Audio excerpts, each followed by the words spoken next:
ಅಯ್ಯೋ ಬೆಂಕಿ ಬೆಂಕಿ ಹತ್ಕೊಂಡು ಉರಿತಾ ಇದೆ. ಏನಮ್ಮ ಮಾಡಿದೆ ನೀನು? ಏನ್ ಮಾಡಿದೆ? ಅದು ಕೈ ತಪ್ಪಿ ಆಕ್ಸಿಡೆಂಟ್. ನಾನು ಹೇಳ್ದೆ ತಾನೆ ನಿಂಗೆ ಎಚ್ಚರಿಕೆಯಿಂದ ಮಾಡು ಅಂತ. ಯಾಕಮ್ಮ ಬೇಜವಾಬ್ದಾರಿ ತೋರಿಸ್ದೆ? ಹೇಗೆ ಹತ್ಕೊಂಡು ಉರಿತಾ ಇದೆ ನೋಡು.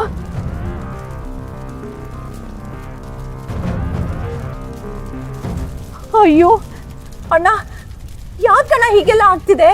ಈ ಮನೆಗೆ ಇವಳು ಇನ್ನೂ ಕಾಲಿಟ್ಟು ಒಂದು ತುತ್ತು ಊಟ ಕೂಡ ಮಾಡಿಲ್ಲ. ಅಲ್ಲಿ ನೋಡಿದ್ರೆ ರಕ್ತ ಬಂತು, ಇಲ್ಲಿ ನೋಡಿದ್ರೆ ಅದಕ್ಕೆ ಸೀರೆ ಸುಟ್ಟೋಯ್ತು, ಫೋಟೋನು ಸುಟ್ಟೋಯ್ತು.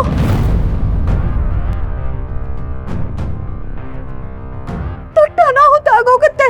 ಯಶು, ಸ್ವಲ್ಪ ಸಮಾಧಾನ. ಯಾಕಿಷ್ಟೊಂದು ಆವೇಶ ನಿನಗೆ? ಹತ್ಕೊಂಡು ಉರಿತಾ ಇದೆ. ನೋಡ್ತಾ ಇದ್ದೀನಿ, ನಾನು ಇಲ್ಲೇ ಇದ್ದೀನಲ್ಲ. ಆ ಮಗು ಈಗಷ್ಟೇ ಮನೆ ಒಳಗೆ ಬಂದಿದೆ. ಅವಳಿಗೆ ಯಾವುದ್ರ ಗುರುತು ಪರಿಚಯ ಇಲ್ಲ. ಅವಳು ಮನೆಯೆಲ್ಲ ಓಡಾಡಬೇಕು, ಎಲ್ಲ ಕಣ್ತುಂಬ ನೋಡಬೇಕು, ಎಲ್ಲ ಅನುಭವ ಅವಳಿಗೆ ಆಗಬೇಕು. ಅದು ಯಾವುದಕ್ಕೂ ನಾವು ಅವಕಾಶನೇ ಕೊಡಲಿಲ್ಲ. ನೋಡು, ಅವಳ ಕೈಯೆಲ್ಲ ನಡುಗ್ತಾ ಇದೆ, ನೋಡಿದ್ಯಾ? ಎಚ್ಚರಿಕೆಯಿಂದ ಮಾಡು ಅಂತ ಅದಕ್ಕೆ ಹೇಳಿದ್ನಲ್ಲ ಅಣ್ಣ. ಯಶು, ಇದು ಆಕಸ್ಮಿಕ. ನಮ್ಮ ಭಾಷೆಯಲ್ಲಿ ಹೇಳೋದಾದರೆ ಆಕ್ಸಿಡೆಂಟ್ ಅಂತ ಹೇಳ್ತೀವಿ. ಒಳ್ಳೆ ಕುಟುಂಬದಿಂದ ಬಂದಿರೋ ಮಗು ಅದು. ಸಂಸ್ಕಾರ ಏನು ಅನ್ನೋದು ಆ ಮಗುಗೆ ನಾವು ಕಲಿಸ್ಕೊಡೋ ಅವಶ್ಯಕತೆ ಇಲ್ಲ. ಈ ಕುಟುಂಬ ನಿರ್ವಹಣೆ ಹೇಗೆ ಮಾಡಬೇಕು ಅನ್ನೋದು ಅವಳಿಗೆ ಚೆನ್ನಾಗಿ ಗೊತ್ತಿದೆ. ಮಗು ಹುಟ್ಟಿದಾಗೆ ಓಡಬೇಕು ಅಂತ ನಾವು ಬಯಸೋದು ತಪ್ಪಲ್ವಾ?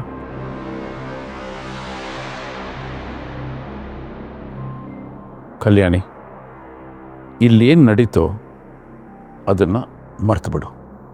ತಪ್ಪಾಯ್ತು. ತಪ್ಪೇ ನಡೆದಿಲ್ಲ ಅಂದಮೇಲೆ ತಪ್ಪಾಯಿತು ಅಂತ ಕೇಳ್ಕೊಳ್ಳೋದು ಯಾತಕ್ಕೆ ಅಲ್ವಾ? ಮೊದಲು ನೀನು ಸುಧಾರಿಸ್ಕೊ, ಸಮಾಧಾನ ಮಾಡ್ಕೊ. ಕರ್ಕೊಂಡು ಹೋಗಪ್ಪ, ಒಳಗಡೆ ಹೋಗಮ್ಮ.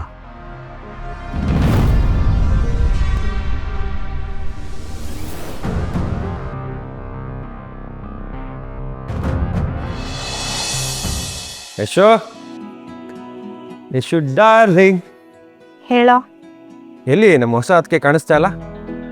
ಅವ್ರಿಗೋಸ್ಕರ ಒಂದು ಸ್ಪೆಷಲ್ ಆಗಿ ಗಿಫ್ಟ್ ತಂದಿದ್ದೀನಿ. ಯಶು, 1 ಅವರ್ ಮಾರ್ಕೆಟಲ್ಲಿ ಹುಡ್ಕಾಡಿ ತಂದಿರೋ ಗಿಫ್ಟ್ ಇದು. ಏನು ಅಂತ ಕೇಳಕ್ ಹೋಗ್ಬೇಡ. 1 ಅವರ್ ಹುಡುಕಿ ತಡ್ಕಾಡಿ ತಂದಿರೋ ಗಿಫ್ಟ್. ಸೂಪರ್ ಆಗೇ ಇರುತ್ತೆ ಬಿಡು. ಏನು ಮನ್ಸೊಳಗಡೆ ಏನೋ ಲೆಕ್ಕಾಚಾರ ಆಗ್ತಿದ್ಯಾ? ಏನ್ ಮ್ಯಾಟ್ರ್ ಅಂತ ಹೇಳು. ಹೇಳ್ಬೇಕಾ?